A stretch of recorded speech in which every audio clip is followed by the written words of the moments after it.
आज की कहानी से हमें यह शिक्षा मिलती कि मनुष्य की अपनी सोच ही उसके सुख और दुख का कारण है। बहुत समय पहले की बात है, नदी के किनारे का एक पेड़ था।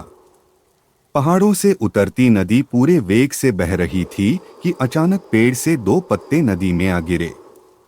एक पत्ता आड़ा गिरा और एक सीधा।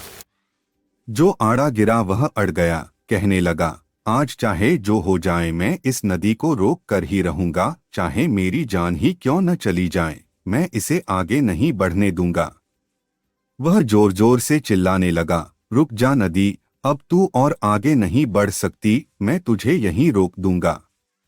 पर नदी तो बढ़ती ही जा रही थी। उसे तो पता भी नहीं था कि कोई पत्ता उसे रोकने की कोशिश कर रहा है।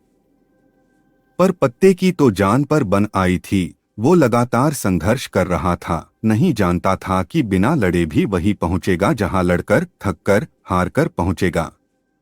पर अब और तब के बीच का समय उसकी पीड़ा का और उसके संताप का कारण बन गया है। वही दूसरा पत्ता जो सीधा गिरा था, वह तो नदी के प्रवाह के साथ ही बड़े मजे से बहता चला जा रहा था। चल नदी, आज मैं तुझे तेरे गंतव्य तक पहुंचा के ही दम लूंगा, चाहे जो हो जाए मैं तेरे मार्ग में कोई अवरोध नहीं आने दूंगा, तुझे सागर तक पहुंचा ही दूंगा। नदी को इस पत्ते का भी कुछ पता नहीं, वह तो अपनी ही धुन में सागर की ओर बढ़ती जा रही है।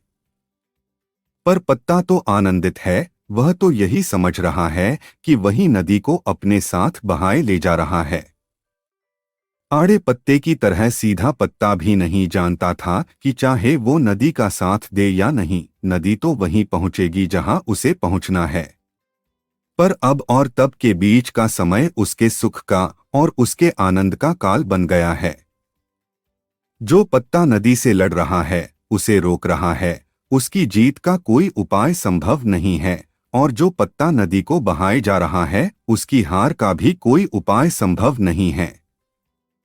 आप अपनी इच्छा का प्रयोग आप सर्वशक्तिमान की इच्छा से लड़ने में कर सकते हैं, और तब जीवन उस आड़े पत्ते के जीवन की तरह दुख और संताप के अलावा और कुछ नहीं होगा। या फिर आप उस इच्छा को ईश्वर के प्रति समर्पण बना सकते हैं और सीधे पत्ते की तरह आनंद विभोर हो सकते हैं।